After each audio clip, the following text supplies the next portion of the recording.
The wild here doesn't whisper, it roars. Glaciers crack like thunder. Waterfalls carve paths through time. And in the middle of it all, she waits.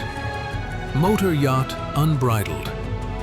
A sanctuary of warmth and refinement in the heart of Alaska's untamed frontier. Bears wander the shoreline. Whales breach on the horizon. Seals nap on drifting ice while you sip champagne on the aft deck. This isn't a cruise, it's a calling, and only the bold will answer. Now booking your next unforgettable charter, yachtunbridled.com or through your preferred charter broker. Top of the morning, folks. It's Captain Liam here from Motor Yacht Unbridled. Vessel's currently in Seattle, getting ready for next year's Alaska season. But I'm taking some opportunity. I'm very blessed to have Erica Leigh from El Cruco. How are you today, Erica? I'm really good, thank you, Liam. Thanks for having me. Oh, absolute pleasure. The book came out October 1st, correct? Yes, correct. Okay, so the book is The Superyacht Life, How to Start, Succeed and Stay Sane. It's available on Amazon. It's available in paperback, ebook, and we've got it on Kindle Unlimited as well. So if you've got a subscription to Kindle, then it's pretty much free, I think. It's a no-brainer there, is it? Absolutely. That's girl maths, I think. So it doesn't matter that you've already paid for it. It's free. Yeah. I love the title, but it says help me, but it's almost like help me, help you. That's kind of the narrative. Absolutely, yeah. I wanted to kind of cover all bases from the very start right through to the very end of your yachting career. So hopefully there's something, a little bit of something in there for everyone. Yeah, well, tell me about your story though, Erica. How did you kind of come into this space of yachting and what first drew you to the yachting sector? To the floating circus. This is always a tricky one to answer because it's kind of a long story. So I'll try and condense it down. But I had a corporate life. I was a grown-up in London once upon a time, and I just finished studying construction management at university, and I was sponsored through it by various construction companies, and I was a project manager. And at the end of university, I was like 6 or 7 years into a career, and I was like, I haven't had a year out. I need to just go and do that now, and then I'm going to come back and carry on with my career. So I started that year out, and I'm still on that year out 20 years later. As often happens, life presents you with opportunities and off you go. But yeah, I worked as a diver for various dive operations. I started out in Spain where my parents were at the time. And then I went on to Mexico. And then from there, the course director asked me to go to the Bahamas to represent him and work with this dive operation. So off I went, quite happy with that. And again, it was just meant to be temporary, and ended up staying a year and a half, had the most incredible experience with these luxury charters, and then ended up coming back to Europe, came to Mallorca, again, just temporarily, just passing through. Let's just see what's going on here.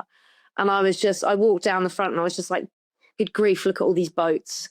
This is incredible. I mean, I've spent time in marinas over in the States and the Bahamas and in the Caribbean, and it's just nothing when you walk along the front of Palma and there's just 1,000 masts. So long story short, ended up working in a yachting office as a recruiter, as a recruiting assistant, which is a job I nearly took before I went into construction. So I kind of went, okay, well, let's give this a go then. And it turned out I really liked it. I was pretty good at it. So I stuck at it, and that was 2007. So yeah, 18 years ago. So that's how I ended up recruiting in yachts. And then El Cruco, though? El Cruco I launched in 2013. I'd been working for a big Monaco company, a management company, for 5 years. And then, just decided it was time to go in my own direction. So launched in the January of 2013 and haven't really looked back. It's been 12 exciting years.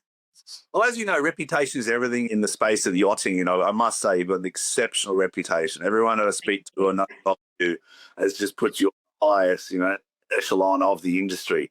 And it's a tough industry, especially in recruiting. Yeah. I mean, that's it. And it's just, I've spent an awful lot of time living vicariously through hundreds, if not thousands of crew now. I mean, I'm like, gosh, it's been 18 years. I've been on dozens of boats. I've been really lucky with my clients. A lot of them have taken me on as like race crew for a bit of fun when they're over in Palma, and one of them took me to Sardinia, and it was just, it's been an incredible journey. But it's just, I think it's getting to know the people in the industry who I'm representing, and from both sides, from, captains, management companies, owners, and then, and captains, chiefs, heads of departments, all the way down to the greenies. But yeah, I think it's been a wild ride, put it that way. Yeah, well, I see it from my end. I'm just a simple, humble fisherman, I say. But I came from a diving background, so I was a dive instructor at 18 and kind of similar type of background. But then I just driving these vessels, they just got bigger and more crew and more crew.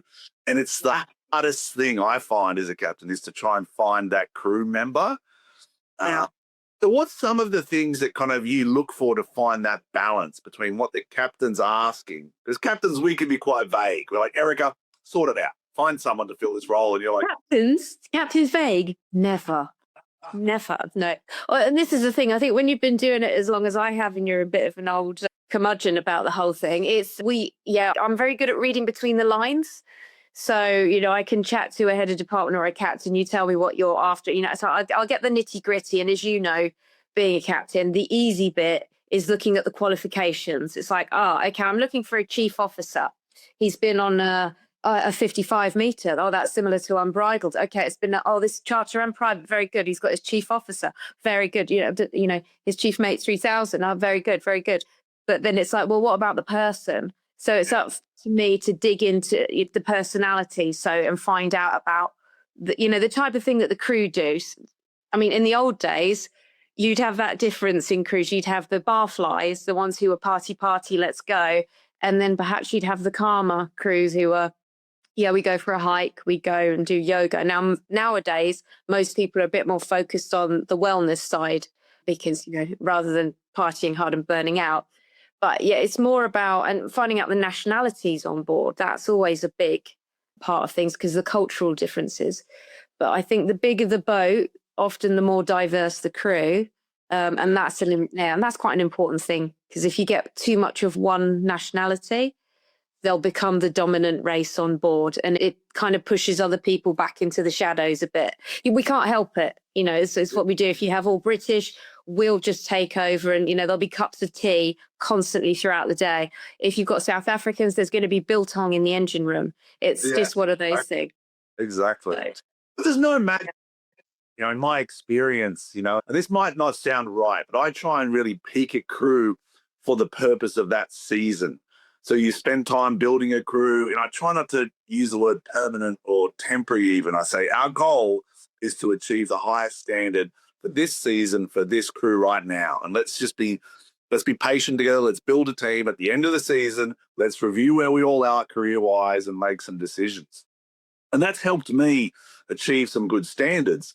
But what it means, though, is there's no magic mix of nationalities or skill sets. It's more about the teamwork. How do you bring that unity? So what are some of the things you've seen in your career, your industry, looking at these? How do you see crew build a team? That's something that when crew join a vessel, how can they be part of that team? Because there's a period there of a month or two where they just don't know anyone, they're nervous. Oh, God, yeah, 100%. I mean, you think starting in any new job in any industry, it doesn't have to be the yacht industry. There's that sort of settling in period. But I think everything in super yachting is sort of concentrated. The fact that we all have to live on top of each other. There's no going home at 5 o'clock. You don't clock out and go to the pub with your friends who are, a totally different industry. You're all over each other all the time.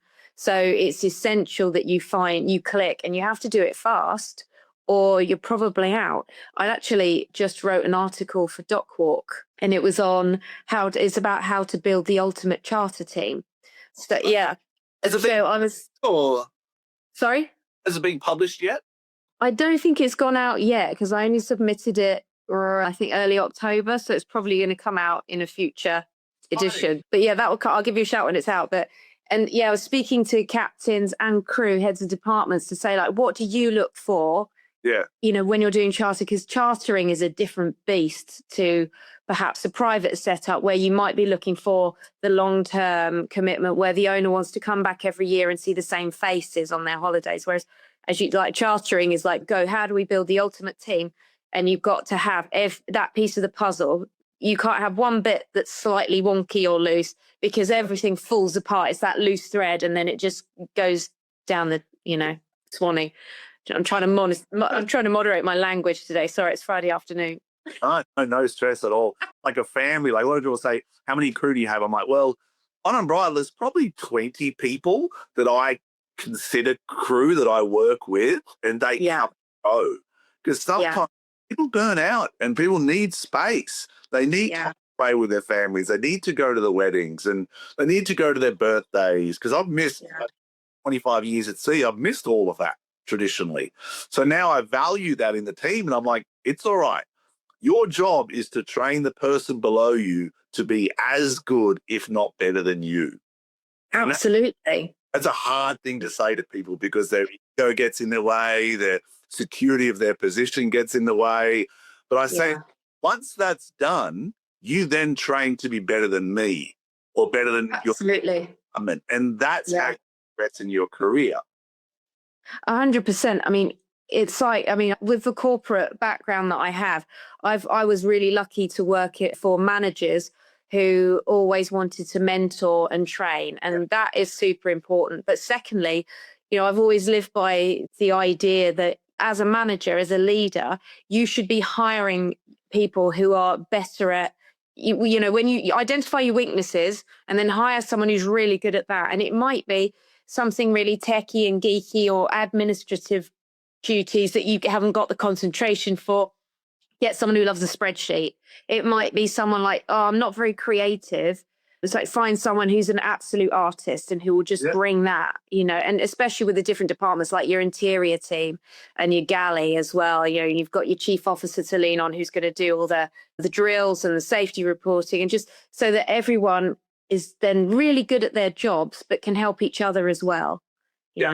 I love Premier League football, so don't know why, but I'm a supporter of Liverpool from a very no, Arsenal all the way. Sorry. Breaking up. I have to end the call now. It's been great. So am I. I shouldn't say this, but I do hope you get the league this year. I really do. Arsenal, if anyone deserves a good fight and a good finish, it's Arsenal. But a lot of times this year, when I do the crew sheet for the guests when they arrive, we've got 12 to 14 crew. I've been putting it in a Premier League lineup where you see almost a different ranks and position.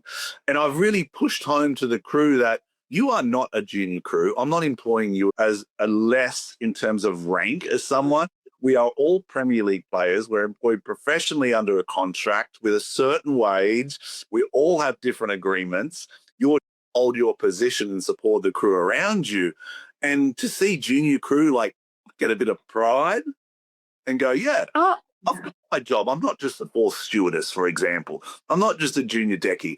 My job on this boat to support the other team members, and I'll be called to do jobs if someone's injured or if someone's tired.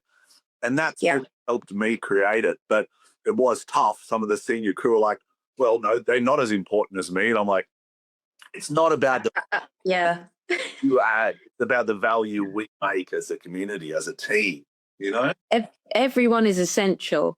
Yeah. As I say, it's like a puzzle. If you take one piece out, it doesn't work. Nobody wants it. It's no good. And it's every cog in that machine has a purpose. It's essential. It doesn't matter if it's a really big cog right in the middle or if it's the diddy little one over here. Everyone is essential. And it doesn't matter if it's private or charter, motor or sail, big or small. And actually more so, I think on the smaller vessels, it's always interesting to see that because everybody has the big overlap. Whereas in the larger vessels, it's a bit more, your department is a bit more your department. Whereas, when you're on a small boat, you'll have a captain opening a bottle of wine for the guests because the stew's busy and whatnot. But it's, and I know it's so cheesy, but teamwork really does make the dream work. Yeah. I love the crew I work with. I really value them all. And it's hard because I have to step back a lot. Like I say, I'm not the captain, I'm the coach. My job's to help you as a team achieve success. If it fails, I have to stand up and take the blame. That's it. It's on you. Yeah. If we fail, I think one time this year we kind of celebrated a failure in a small sense, and I was like, cool, that's okay. Let's celebrate that and let's acknowledge that and let's move forward. But tell us about the book. When did the seed start for a book? Was it kind of, you were a recruiter, you saw these transition of crew? Well, yeah, it's something I've been asked to do. Like, people have said to me for years and years, when are you going to write a book? And I've always laughed it off, like, yeah, don't be silly. And then this summer, I just thought, right, let's get it done. So I've been writing for magazines, for Onboard magazine, Dock Walk, Boat International, and actually started out with what's called Yacht Essentials and Crew Essentials, all at sea over in the Caribbean years ago. So I've been writing about crew issues, and often about mental health issues, welfare, like, and soft skills, and that side of the yachting industry and people's stories for years and years. And so I just thought, why don't I put it all in one spot? Like, I did have another website at one stage where I had my yachting articles on it, but it was all a bit sort of haphazard, because I'd write one and then pop it on, and it'd be at social media addiction in the industry, or trolls on social media, something like that. And then there would be a first aid on yachts and mental health. It was all jumping around. It was like, why don't I just create a resource for crew of all levels? And so in May of this year, I wrote the chapter list, and I was like, right, this is what I'm going to do. I'm going to have sections. I'm going to have a green section. I'm going to have a mid-level section. I'm going to have a mental health part. I'm going to do senior crew. And then I'm going to have a positive section, especially after mental health, because that can get a bit, like, heavy. So yeah, I wrote the chapter list, and then I just started writing each chapter and formatting them and whatnot, because a lot of it I've already written in some format somewhere for some magazine or newspaper or whatever. And I was like, right, let's just get this all together nice and neat and tidy. And I tend to hyper focus on projects. So I was just like, over the summer, July, August, I was like, let's get this done. So I just slashed it out, got it done, and off we went. Let's stay in the thing and let's knock it out, Yeah, that's it. And the thing is, when you work in recruitment, there are peaks and troughs in recruitment, and in the season, it's super, super busy in the springtime, because we've got all the yachts coming in from winter or coming out of winterization, and they need crew. So we have a huge busy first half of the year. And then round about June, the yachts start clearing off for their season, and you get a few last minute changes and whatnot. But then generally for me, July, August and half of September are pretty dead. And then it starts up again October, November, some of December, and then it will go flat again over Christmas and New Year, and then starts again February, March. So when I have the downtime, I like, what can I do now? Right. And off I go and get stuck into something. Stories, because during those down periods, I'm sure there's times where it's, I need a chief stewardess tomorrow, or I need a deckhand tomorrow. Because always, yeah. Always, is it? Yeah. I mean, there's a lot of the time, it's a lot quieter. There's not like the constant buzz, but then you will get the calls like, my God, my chief stewardess has just blown her knee out, or, my chef's had an accident in the galley and burnt their hand, and then, we need to chart someone in temporarily. So then it is all hands on deck, and it's go. And then back to whatever project I had my fingers stuck into. So what's getting the most kind of feedback on the book so far? What subject? What do you think's a hot subject in yachting at this stage? Oh gosh, I mean, the mental health always resonates still. I mean, I did think at one stage that the whole mental health talk was going to kind of go off the boil, because there's so much out there now. I mean, when I started writing about mental health years ago, it was all a bit, I can talk about that. And especially for me, I'm British, it's like the stiff upper lip. Everything's fine, it's not. Yeah. Everything's crumbling. Yeah. But yeah, I'm still a lot of that. And I think there's been a lot of focus for the advice for the green crew from one end. And then also I'm getting feedback from the captains at the other end of the spectrum saying like how interesting it is to relive what it was like as a greenie. Look, it's like you've reminded me of the struggles of that. And also a captain now would not be applying for jobs and work in the same way that green crew are today in 2025. I've seen the difference in the industry from 18 years ago to today is just incredible. But it's like that in every industry, whatever industry you're working in, things change. It's been 2 decades. But yeah, I think that the senior crew are finding it interesting. You mean in a positive sense, like the crew that are joining are a bit more professional? Is that kind of what you're saying? Or I just think that, yeah, I say professional. They have to do courses now, whereas 20 years ago, you could just rock up down the dock in Palma with your flip-flops on, backpacking through Europe. And we had a lot of Australians and New Zealanders then that we don't really get as many of them now. And it would just be like, g'day, mate, got any work? And obviously, they'd hop on the passenger. It'll be like, yeah, come and give us a hand. Have you ever done some varnishing? No, but, willing to learn, bed and board for a few days. And then a lot of these people ended up sailing around the world. Whereas now it's a much more sort of considered and thought out process. It's like, I'd like to become yacht crew. Right, I'm going to need my STCW. I need my ENG1 medical. I'm going to do a powerboat level 2. I'm going to do a stewardess course. Whereas before it was, you kind of wing it. Now I'm going to do a barista course and a cocktail course. And it's like, it becomes exactly. And now everyone needs a second skill, it seems like. Yeah, that's it. Or another language, or I'm also a yoga instructor or a fitness instructor, or a personal trainer, or It's a very tough industry. I love it. I'm passionate about it. I've done it for a long time, and I've always just wanted to go to sea, build teams, and succeed for their clients. But over the last kind of 5 years, I've kind of realized that if I don't invest in the junior crew to help them progress, not only am I wasting my time, but I'm not giving back either. So it's a win-win situation. And a lot of captains, I don't think, understand that yet. It's not about you. It's not about your ego or how important you feel as a captain. The win-win is praying and giving back. And that's what I see as a victory. Yeah, I feel quite strongly about that as well, because I see, I don't know how much time you spend on social media. I get sucked in a bit and then I have to take a step back. I'm like, oh God, why? I love your walks. Your walks when you're walking in the mountain. I love that. I'm like, hope she doesn't trip. Yeah, when I'm plodding along, I tend to edit those out, those bits, or I fall over the dog. But on social media, when you see people saying, and it's people sort of my age, it's Gen X, and they're all going like, back in my day, and I'm like, oh, sit down, stop that. I said, you don't think that when you rocked up in your flip-flops with your massive silly hair because you've been backpacking and all over the place, where you rolled out of the corner bar at 3 a.m. and came to work.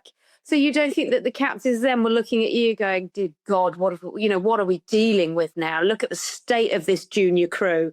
This industry is going to crumble. It's going to fall apart. It's not professional. But they still took the time to train you up and without these guys and girls, the chief stews and the chief engineers and the captains wouldn't be where they are today. And it's like, you've got to pay it forward. You've got to train the youngers. And yes, they have a different way of doing things and a very different way of, wanting to work and expectations. I'm sure we all did as well when we were juniors. But, of course, when you're junior, you know it all because, that happens. And after 3 to 5 years in the industry, you're an expert. You're like, happened and that boat, this happened. I'm like, cool, man. It doesn't matter. Whatever happened on the other boats. And this is, I find interesting in yachting, is every vessel is slightly different because you have one captain who's responsible and his management style. There's a lot of freedom in the management style as opposed to a corporate structure. And there's a lot less accountability in his management style than there is in a corporate structure. So it does create that individual approach. And there is the right boat. That's what I say. There is the right vessel for everyone. It's finding it. You might be a diver and you're looking for that dive vessel, you know what I mean? Or a fisherman. But so what's your tips for kind of crew now that have done 5 years in the industry? Because we always talk about green crew. So what's have done 5 years in the industry, they're kind of looking for more of a career move. Where do you think they should go? Focus. They should buy this. I love it. I love it. Yeah, there's a good chunk in here for senior crew as well.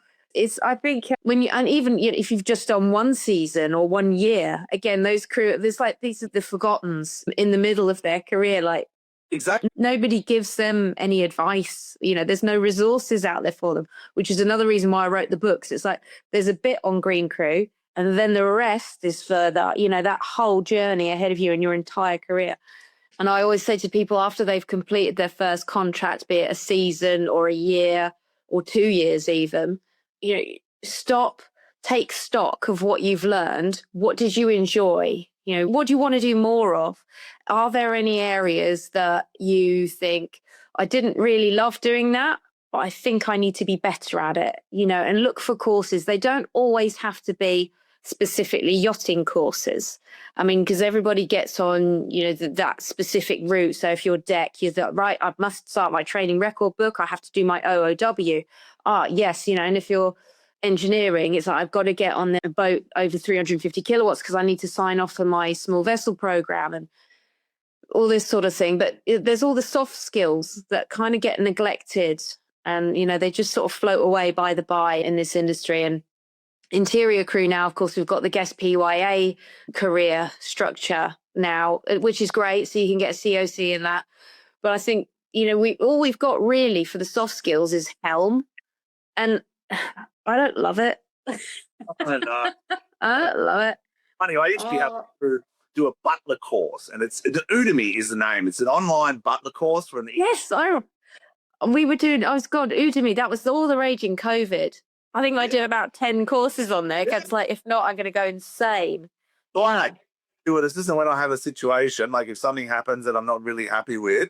I'm like, all right, crew, we're going back to training. We've made it.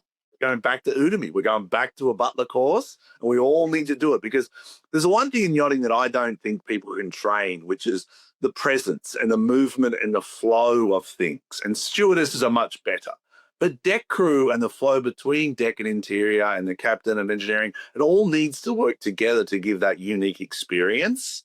So the client goes from lunch to the aft deck, they relax, and the deck crew meets them patiently and not just full of energy, and then they slowly build the energy levels up, and then they bring the guests calmly and safely and transition back into a calmer environment for the stewardesses. And that's where I see the space is how do we do that dance to keep the guests moving, Yeah.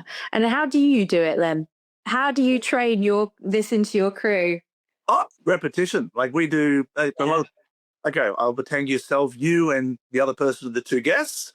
You walk down the dock, you get picked up by the tender, you come around to the stern of the vessel. Even at the marina, we practice it. The stern of the vessel, you walk on board, stewardess greet you, let's practice. And then you say, what did we learn? Well, you didn't offer the hand, or you shouldn't have offered the hand. You didn't support the leg, came up. You didn't introduce yourself. The chief stewardess didn't meet them on the swim platform, or whatever the flow is. And we pick apart the points without the pressure of the guests. Brilliant. Yeah.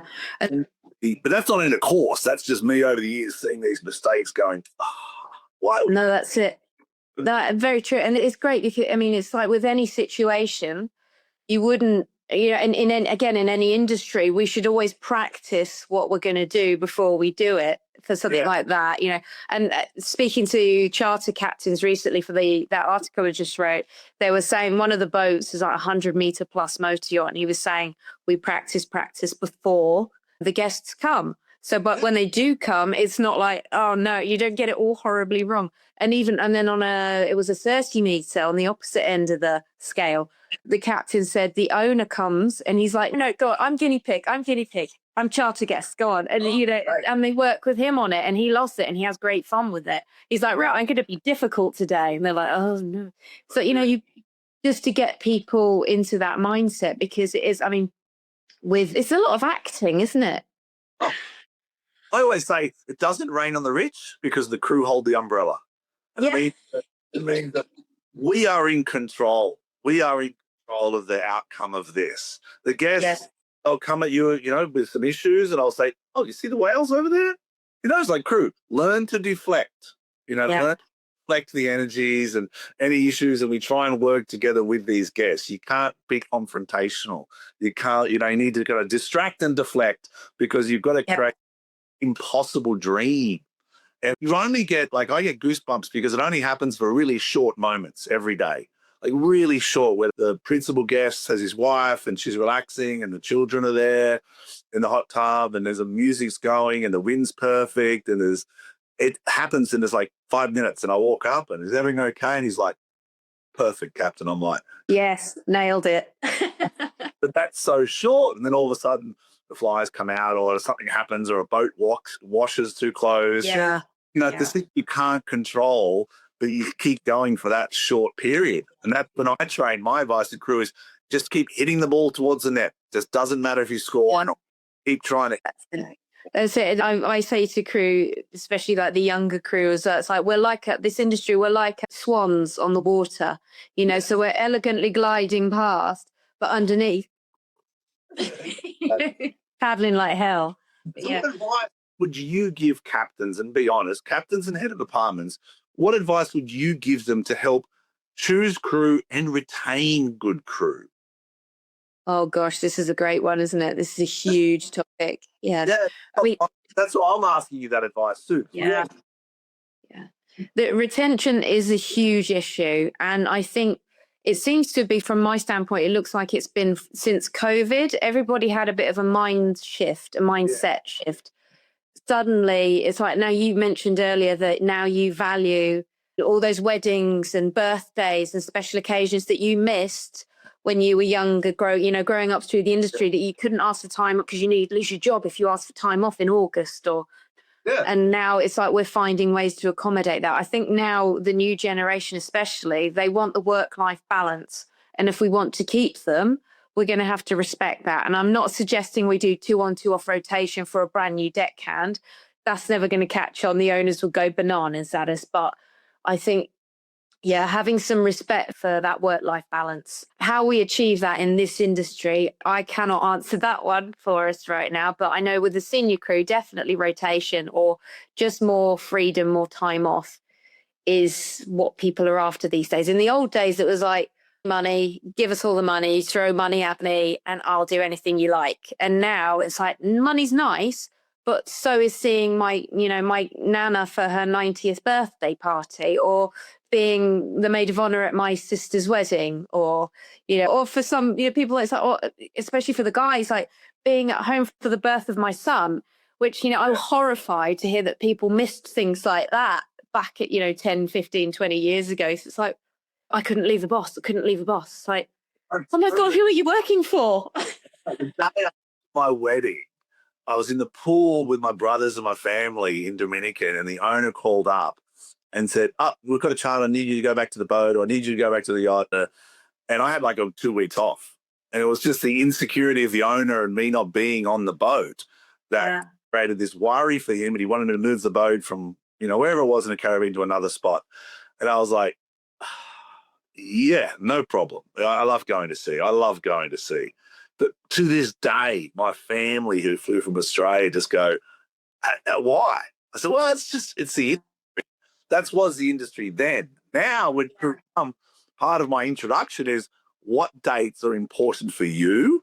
And please, everyone, put your vacation requests in as early as you can do it.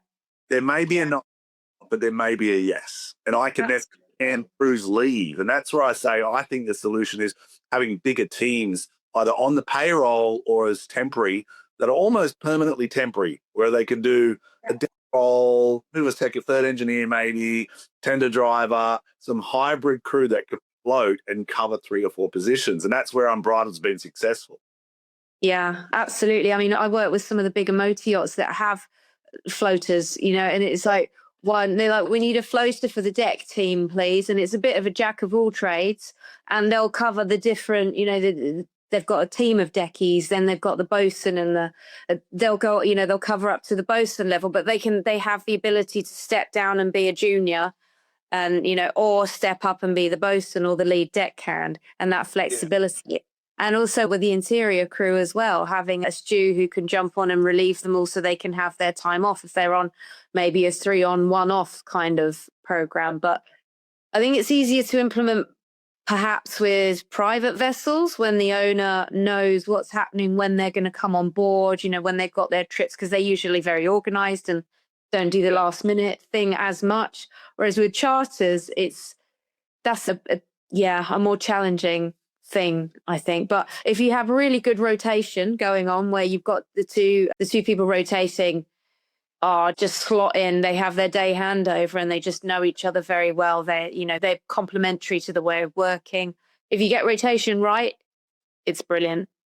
And you've got to stagger the rotation so that when you've got Captain A on, there's people that you get the hang on. Yeah.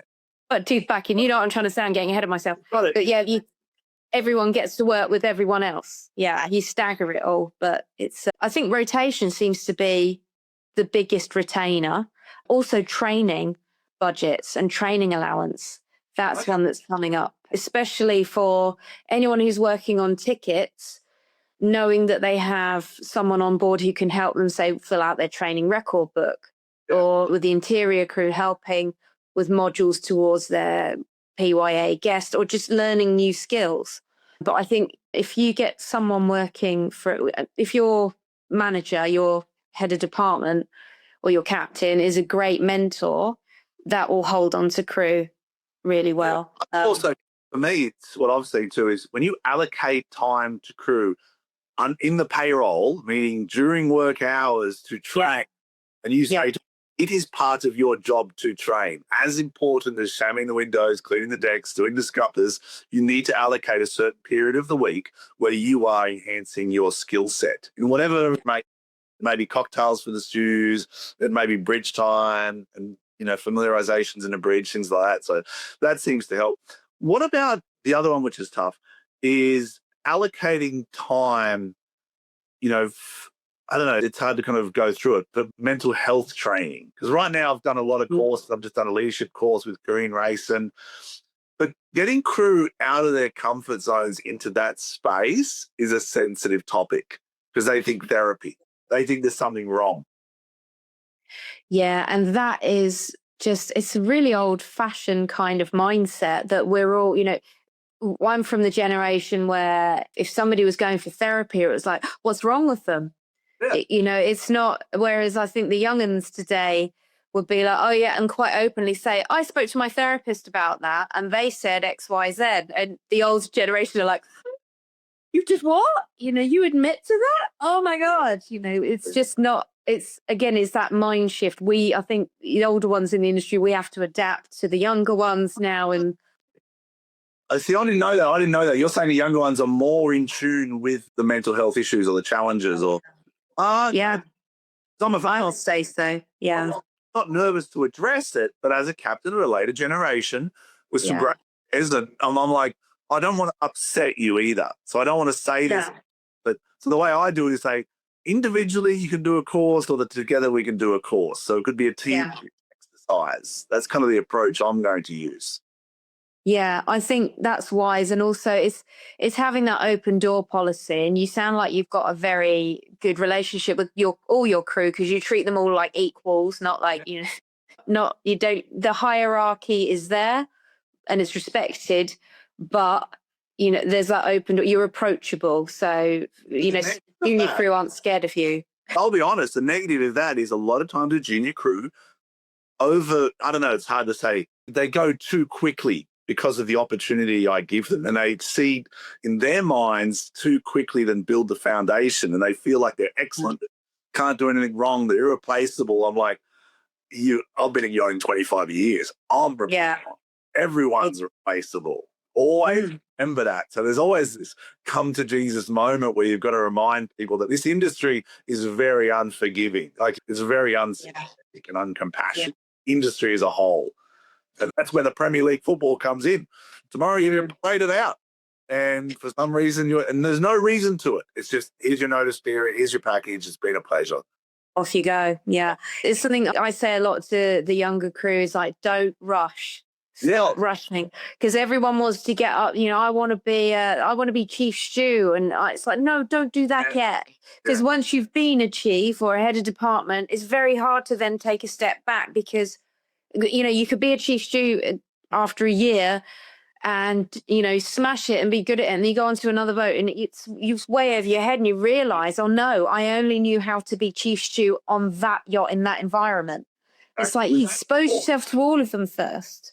Yeah. Work on different. And also, and I say to people, have fun first. You don't need that responsibility in your life. You're 25, have some fun, see the world, do stuff, let loose, be, a little bit irresponsible, not on board, safety first. But you know what I mean? Enjoy your life a bit. Stop rushing to get to the top. And then, once you're at the top, it can be a very lonely place when you have to be like, you're on watch tomorrow and telling people off. I see a lot of, we've got a beautiful chief stewardess, Tiffany, now, and God bless her, but we went through a couple of chief stews and it was like, Tiffany says, and I said, Tiffany, would you like to have a discuss the opportunity? And she's like, no. I'm like, that's exactly the answer I wanted, because that means you're ready. You know what I mean? If you want to say no, it means that that there's things you don't know. Yes. You need to grow into that role. And that, when I see that, and then the opposite is so many crew go, oh, I could do a second stew job. I'll do half a job anyway, or on deck. Yeah. And be boasting. It's like, well, you don't know how to paint, or you don't know how to fish. Yeah. That is a bosun's role, not just that you're strong looking and you can, run a jet ski. That's not a bosun's role. So Absolutely. the progression, it's very good advice, Erica. Be patient. Yeah. That's what I tell them. Patient. Be so humble and patient that the progression becomes beautiful. And you see it on the red, That's it. Just that nice and slow steady wins the race. It's a marathon, not a sprint. We can put all those phrases and sayings in there and it's true. But so what do you think about longevity? Because I have views. Well, as you probably gathered, I have a lot of opinions on a lot of things. So we can. The only problem is Zoom cuts out after 1 hour, so I have to wrap it up. Okay, sorry. I'm blessed. I've worked when I started my career, it was 2 years, do a course, 2-3 years on a boat, 2-3 years on a boat. That's kind of my longevity. Now I really into season, and I say, if you can get through 3 seasons on a boat, be blessed. Yeah. I want you to go through the challenges. I want to see you've pushed through the obstacles of a full season, and then, okay, had some downtime, you've had a holiday, do another season. And the crew with now, and then I say, after a year to a junior crew, go look for another boat. But if you're not getting enough tender time, if you're not getting enough, you need another course. When I employ a junior green deckhand, I'm like, by the end of year 1, you must be going to your yacht master offshore. If you're not, I'm not going to renew your contract. And that's emotional for them. They're like, oh no, I'm dead serious. You need to get your yacht rating. You need to fill in your form and do your training record book in 1 year. And if you're not, then we're not going forward. And then that motivates, Yeah. Because I get a lot of captains who are saying, like, no, there's no longevity on that CV. I won't consider them. It's like, but you'd hire someone who's, say, done 1 year on one yacht. So they've been exposed to one team of people and one way of working, versus someone who's done like 3 different yachts on 3 temporary contracts, because that was probably all they could get as well, because they were green. Yeah. So they've taken every opportunity they could, and there's day work in between. So they've been exposed to loads of different ways of working, different leadership and management styles. They've had guests from all over the world. They've been exposed to some, they've lived in different crews, and they've got a bunch of references that all say, what a good kid, give them a chance. And they get overlooked. And that really annoys me, because I think, both candidates are excellent. Both have excellent references. But this one's probably a bit more flexible because they've done everything. You've done so many different things in one short space of time, and are more likely to adapt. It comes down to working with a professional like you who's checked references. In the end of the day, that's the key. If you check a reference, app says, great guy, I just couldn't, he was just doing a relief position and I couldn't find a role for him. And I'm like, but he's a good guy. He's a great guy and he can drive a tender. That's the reference. So working with professionals like yourself, to me, is the key to good crew placement. Yeah, agreed. Yeah. And I think a lot of captains are discovering that, or rediscovering that, after where they give it a go themselves. It's like, I might save the boss a few quid. It's like, but you've spent like hours and hours. You've pulled all your hair out. You hate it. It's a horrible part of your job. Whereas you can outsource it to someone like me who loves it, because, I'm a weird person like that. Yeah, I love the recruitment and the interviewing and the reference checking and matching people up. It gives me a huge buzz. Captains hate doing it, and we know that. And it's like, so just let me do it, and you can do your actual job, your real job of running that vessel safely and securely for the owner. So I appreciate you saying that, because that's how I feel. It's like, you don't paint something yourself. You get a professional painter. You don't paint it yourself. So if you're going to do something as important as crew, which is one of the most, if not the most important part of an ES. Anyway, we're going to wrap up before it cancels. Show one more time. Tell us how they can find you. What are your thoughts? This is Superyacht Life, how to start, succeed, and stay sane. This is your one-stop 400-page Bible. So this is your guide for your journey in the yacht industry from start to finish. And it doesn't matter if you're at the start or even near the end. There's even exit strategies in here. There's mental health. There's all sorts of good stuff in here. You can find it on all Amazon platforms in various formats, and you can find me all over the internet. So just search my name, Erica Lay. I'll come up. I'm on TikTok, Instagram, YouTube, Facebook, and I have a website. So there you go. Thank you for your time. It's incredibly valuable, and I really appreciate it. Also, thank you for what you do for the industry, for the junior crew, the senior crew. And that book is going to be an insight that people can use to build their own level, and they can refer to it. And during tough times in the middle of a season, they can flip back and go, all right, what's making That's what I hope. Yeah, that's really what I hope. Thank you so much for having me, Liam. It's been a pleasure. If your brand belongs in the heart of the yachting world, this is where it happens. Yachting International Radio reaches over 1 million yachting professionals and enthusiasts every month, with 77 million impressions, 220,000 social followers, and 74,000 podcast subscribers. Our hosts are insiders, crew, captains, CEOs, trusted voices shaping the industry. This is targeted, high-impact advertising in a luxury niche. Visit yachtinginternationalradio.com/advertise. Your audience is already listening.